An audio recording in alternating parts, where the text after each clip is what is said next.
Howdy folks, Mackenzie DeLulo here, senior editor at the Texan. On this episode, Representative Trey Martinez Fischer of San Antonio, the chair of the Texas House Democratic Caucus, joined the Texan's senior reporter Brad Johnson to discuss the start of the new special legislative session. He weighed in on border security and school choice, two of the agenda items Governor Abbott has tasked the legislature with addressing.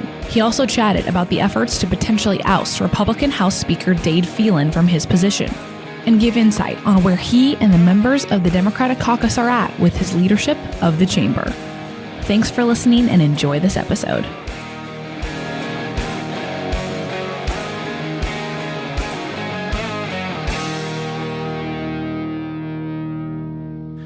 Good afternoon, everybody. This is Brad Johnson, senior reporter here at the Texan. I'm here this afternoon with Representative Trey Martinez Fischer, chair of the Texas Democratic House Caucus and longtime state rep. How many years have you been in there? I mean, it seems like it's too long, right? I right out of law school at UT, class of 98, was elected in 2000. I'm still here, so that puts me like 20-something years, right? Wow. You can drink, right? I'm kind of like the old man on the campus now, so.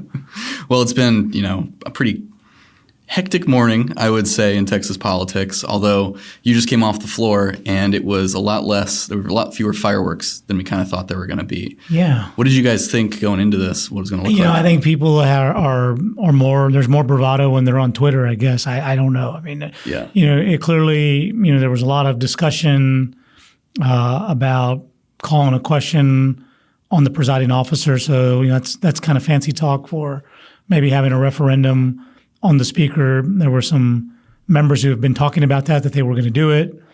And today probably would have been not the only day, but today probably would have been the day that might have happened. The rules don't tell you that you can only do it on the first day. Yeah. But I think there are a lot of people that were expecting to have, a little bit more than what we had today. Yeah. And like you said, that can be brought up at any time by only one member, and who knows if it's going to come up again. As caucus chair for the Democrats, at the end of session, you guys lauded Speaker Phelan, or at least a lot of members did. Where do you see your caucus's membership on Phelan's speakership? Sure, it's a great question. Look, we have to remind everybody that the Speaker of the House is not. It's not the Speaker for the Republican Party. It's not the Speaker for the MAGA wing of the Republican Party. It's the Speaker of the House. He's elected by House members, men and women, both sides, both parties. And the Speaker is to preside over the House and let the will of the House, work its will. And so, in lots of instances, you can see some signs of bipartisanship. There was maternal mortality legislation that, gave women 12 months of postpartum care with Medicaid. That was a groundbreaking piece of legislation. That was led by a Democrat. You see tremendous strides made in the budget when it came to funding women's health, when it came to doing better in our public health space, mental health space. Those initiatives led by Democrats. You look at tax policy, the idea that there's now an opportunity to increase our homestead exemption to $100,000. Those are Democratic proposals. And so when people have, positive things to say about their experience in the House, I think people are thinking about that. All of that being said, there are a lot of bad ideas that come across the floor. A lot of bad ideas, more bad ideas than good ideas. We don't have a lot of help from the Speaker of the House with regard to that. We're Democrats. We're on our own. We have to fight those things tooth and nail. The Speaker's been a very fair presiding officer on how we administer and interpret our House rules. Everything we do in life has got some set of rules and parameters. And on the House floor, we have rules. We vote on these rules, we adopt these rules, and then we use these rules to pass, legislation or to stop legislation. And Speaker's been fair in that regard. I don't think he's, put his finger on the scale one way or the other. He's just played it down the middle. He's received criticism for that. Now, sort of fast forward to where we are today. There's a call on the chair, but then, there's a lot of ifs in that, right? Somebody asked me this question earlier at a press conference, so there's a lot of ifs in your question. If there is a motion that's made to remove the presiding officer, then a lot of things have to happen. Is the person following the right procedure? Is he or she following the rules? Do they have the votes? Once it gets to a juncture where this is something that has to be disposed with by the House, well, I think House Democratic Caucus, we can easily meet and talk about what our options are. Yeah. And, there are not a lot of options. You could vote to support the speaker. You could vote to be opposed to the speaker's leadership, or you can sit this one out and say, hey, not my fight. This is a fight between two Republican parties that are, fighting each other, just like the speaker and lieutenant governor are fighting themselves, and let them fight that out. I'm going to sit here and be president and not vote. The biggest issue for this current special session that we just started is education. There are a few different facets to that. There's the school choice voucher aspect of it. I know your caucus held a press conference today saying, no way, that's not happening for us.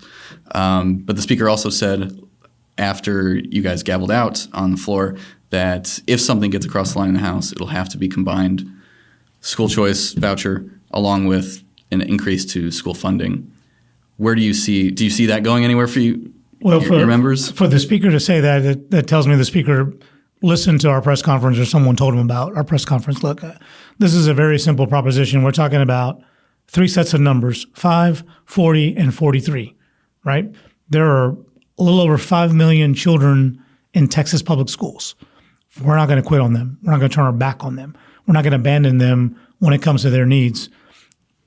We are $40 billion in the hole just to get back to average. Think about all these politicians. Go, read campaign mail, go look at TV commercials. Everybody talks about doing, hey, we're going to put our money in education. Just for Texas to be average, we need $40 billion to put back into the school system. That's just to be average. And then, where we stand right now with this lackluster investment in public schools, the status quo under this current leadership, we sit somewhere between 42 and 43 when it comes to school funding in the country. We're at the bottom. So, yes, of course, we have to make investments in our schools. We're not going to let the governor take our public school system and hold it hostage, hold our children hostage. I mean, end of the day, children need the tools to succeed in the classroom. That's investment in public schools. There's a teacher somewhere in Texas right now thinking about quitting the job he or she loves because they can't afford to stay in the profession because we don't pay them like the professionals that they are. And then I bet you somewhere in this state, there's a bus driver scratching his head wondering, when am I going to get a new set of tires on this bus? We need resources for education. Tying it to a voucher, we're not going to have our arm twisted on that. So look, this caucus is united, no vouchers and no deals. And so, what we see here is the Speaker of the House making a very, very conscientious, declaration that we're going to do anything and it has to come with school funding. We believe as Democrats, we can talk about school funding all day long without it being tied to a voucher. If I recall correctly, the budget for public education did increase somewhat substantially, but you're referring to the basic allotment per child, right? That has not increased as much. Where'd the money go, basically? So, look, school's expensive. 5 million children, 254 counties, 2 time zones in the state of Texas. I mean, it's big. But the last time we put real money, and I just for every listener to just break it down, looking at your budget, look at your family budget. We have not put new money in public education since 2019. That's pre-COVID, number one, and that's pre-inflation. I'm a pretty big guy. I like to eat. I do the grocery shopping. I know how expensive it is in the grocery store. There was a time when eggs cost $7 a dozen. Well, guess what? Schools use lots of eggs. And so we are funding schools at 2019 metrics, and then we blame them when they can't get it done. The last time we gave teachers and school staff a pay raise, 2019. A lot has happened since 2019. So at the end of the day, we have not kept our promise to our teachers, to our counselors, to our nurses, to our kids, to our parents. I mean, all of this is being funded by taxpayer dollars. Every time someone goes to the store and buys something and they charge that 8.25% sales tax, that money's going to the schools, should be going to the schools. So if we're doing our part, if we're putting money in the treasury and we're not getting it back in our classroom, then that's the ultimate scam. I mean, vouchers is one set of scams. That's an entirely different scam when you are hoarding taxpayer dollars and not using them the way we intended them to be used. Getting our affairs in order, doing things right in public education is one of the few things we are required to do in the Texas Constitution. Free public schools. Doesn't say anything about vouchers, doesn't say anything about education savings accounts, doesn't say anything about school choice and parental choice and all these fancy slogans that certain Republicans are trying to spread to get this initiative across the finish line. The Texas Constitution talks about a free and a public school. The argument from your opponents on this issue is that it's fair for the money to follow the student. That's the slogan, basically. What's your objection to that? It's like the same person who says, I don't like my city parks, so I want my tax dollars to go to park funding to go pay my country club dues. I mean, we don't have an a la carte government, right? No one's fixing my road in my neighborhood. I want my tax dollars back. We don't have an a la carte government. We have a government that funds the common good. And the common good right now has a little over 5 million children in our K through 12 system in 254 counties. There are over 125 counties that do not have a private school option. What are we going to do for them? And so this notion of taking a voucher scam to subsidize tuition for the rich is not what I came to Austin for. And that's what I've told my opponents. Show me where this will work. Show me when we're not just subsidizing private school tuition for the rich and those who can afford it. Tell me we have a private school system where those schools are going to be accountable like our public schools are. Tell me we have a system that any kid, no matter what language they speak, can walk into a private school and get an education. Tell me where we can have a kid walk into a private school and be guaranteed that they're going to have a bus ride to get to and from school. Tell me that we're going to walk a kid into a private school and let them have a hot lunch.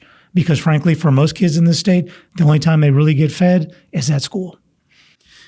If something were to pass on the accountability side of things, what do you think are must-haves if there is a school choice voucher program that is passed this year? Well, I firmly believe that there will not be a school voucher passed, but I think the rules that we have in place for our public schools are the same types of accountability standards we should have for private schools. Now, that being said, there is a lot of things happening in our accountability side in public education that shouldn't be happening. Like we should not have an education emperor. We should have an education commissioner who takes guidance from the legislature, takes guidance from the public. We shouldn't have a commissioner that has these runaway rules to be able to change how they evaluate schools in the middle of the school year. I mean, so look, there's lots to be done in terms of how we improve our public school when it comes to accountability. But whatever accountability measures we have in place for publics, we ought to have them for privates. So switching topics a bit, on the border, that's another topic we're going to address or at least discuss during this special session. A lot of ideas on the table. First of all, I want to ask you about the report that the Biden administration was kind of expediting construction of the border wall. That's kind of an about-face from their previous position. What do you think about that as a Texas Democrat? Well, as I understand the debate, it sounds like the president was making it clear that funds have already been appropriated by Congress to build this wall. He can't undo that. The only thing that was standing in the way were these administrative barriers and red tapes and so forth, and he waived those. Look, I don't think it's good policy. Walls, 25-foot walls only invented 30-foot ladders, right? I mean, having a border wall is not how we're going to secure our state. Having a comprehensive immigration plan that works is what we need to be thinking about. And when I think about this debate, I think about we act as if the border compromise and the border, crossings that we have are unique to Texas. We have borders from California to Texas. We've seen solutions in other states that appear to work. We know that Congress is sort of deadlocked and as we sit here today, we don't really even have a Congress. We have a House of Representatives in Washington that is not working, that has no power, that cannot function. For people following world affairs right now, there are things that we could be doing as this country to get involved in the discussion as it relates to Israel, but the House can't even act. If something were to happen with the Senate and with the administration. So all of that being said, listen, there is a way to have a comprehensive immigration reform plan that does more than just build barriers and put buoys in water and builds bridges. Builds barriers. We want to build bridges. We want to figure out ways where we can have work programs. We can have visa programs that make sense. We can have a path to citizenship. We can make sure that good people who come in and want to follow the rules, that there's a place for you. If there are people who want to come to this country and do us harm, well, there's a place for you too. And we also want to recognize for all the bad things that pass to and from our borders, we know that the scale of these harmful drugs and opioids and fentanyl and things that are coming to this country, we know that they don't not only come from our southern border, they come from our northern border, and we also know they come through our ports of entry. So making sure that we have a 21st century port of entry system that is checking every truck expeditiously using laser-like precision with all of the latest technology, we can have a tougher position on the border and show humanity and compassion for people who want to come here because they're escaping violence, they're escaping human rights abuses. There are women who are fleeing to protect themselves from being raped and ravaged from people in their home countries. There are lots of reasons. I mean, let's just think about it the other way. How many of us would take the trek from the border in Texas and Mexico and make it down to Venezuela and travel that same road? Many of us wouldn't do it. The ones that would probably be because their life depended on it. So, this Republicans have been dealing with this a lot running the state. It's a federal issue, right? Or at least mostly a federal issue. And they're trying to figure out how the state can address this.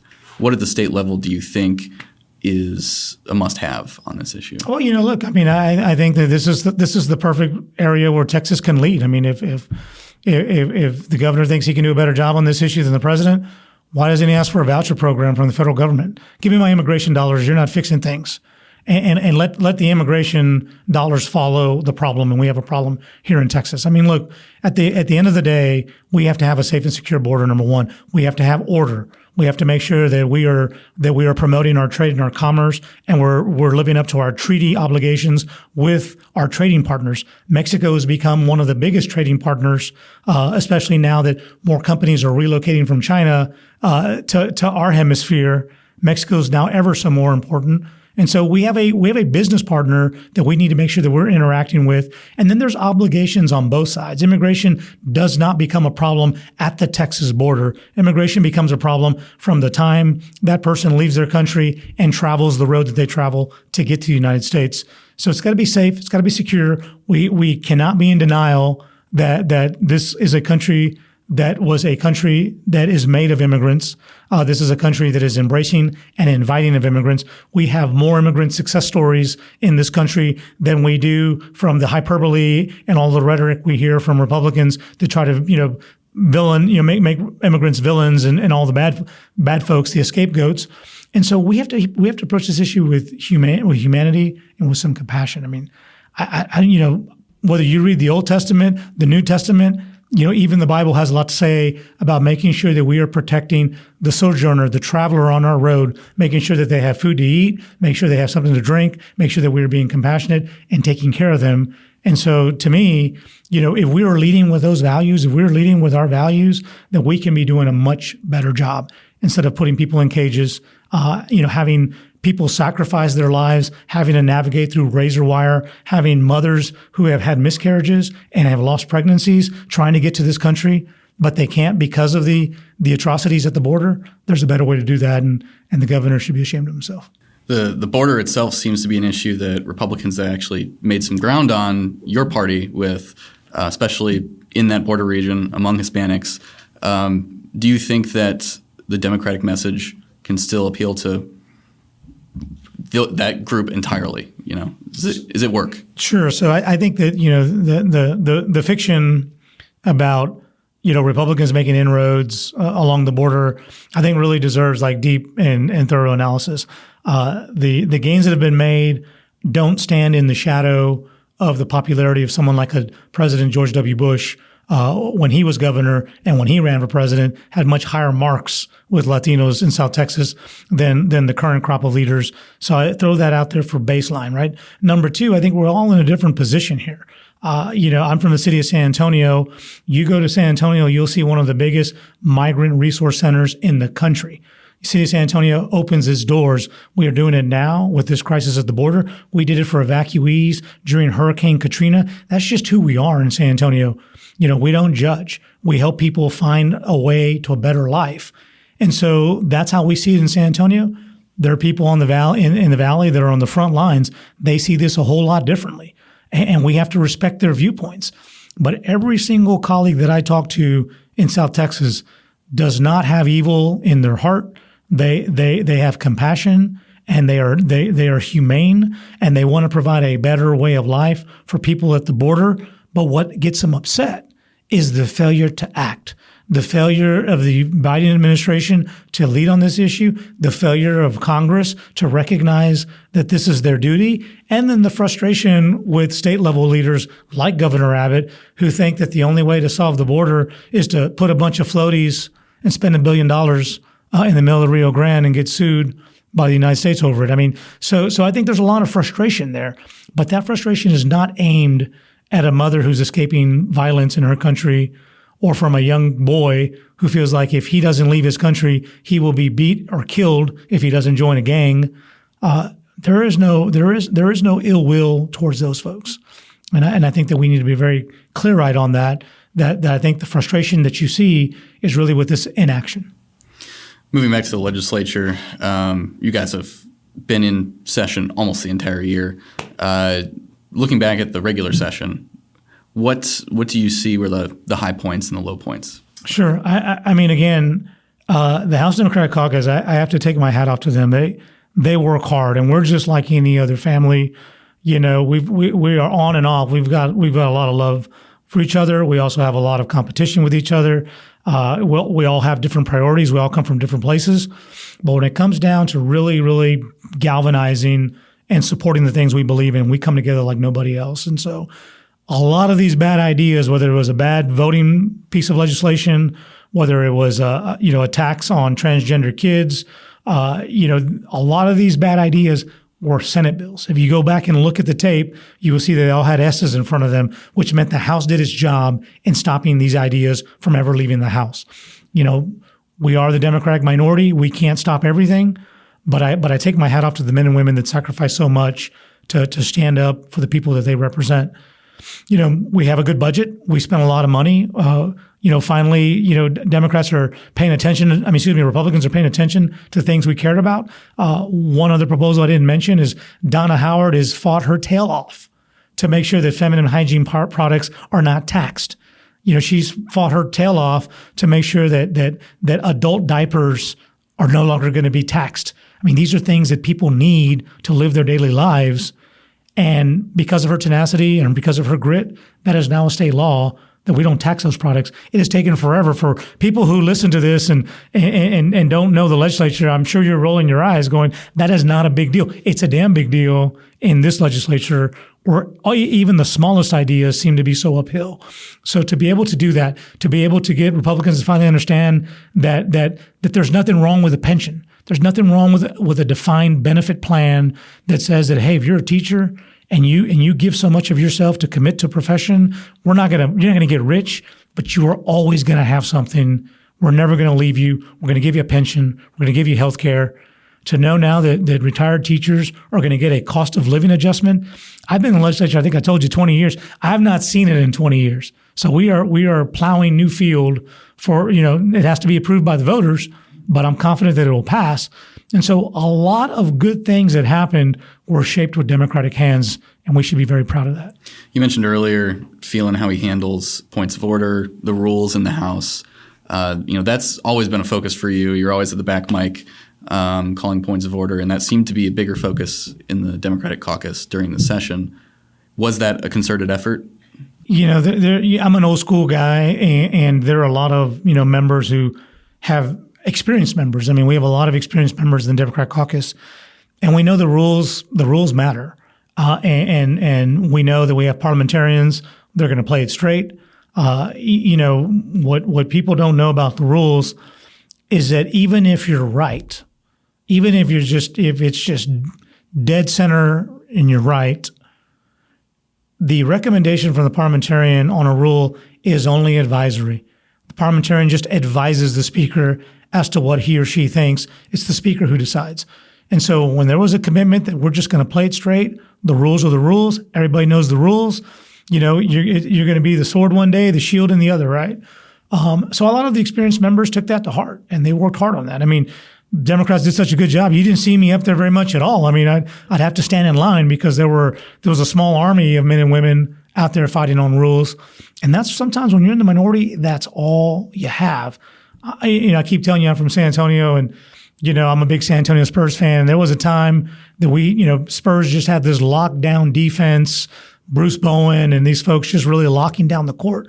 That's what House Democrats are doing in the legislature. We are the wall. We are the defensive line. We are the last stop between a bad idea and a point of order.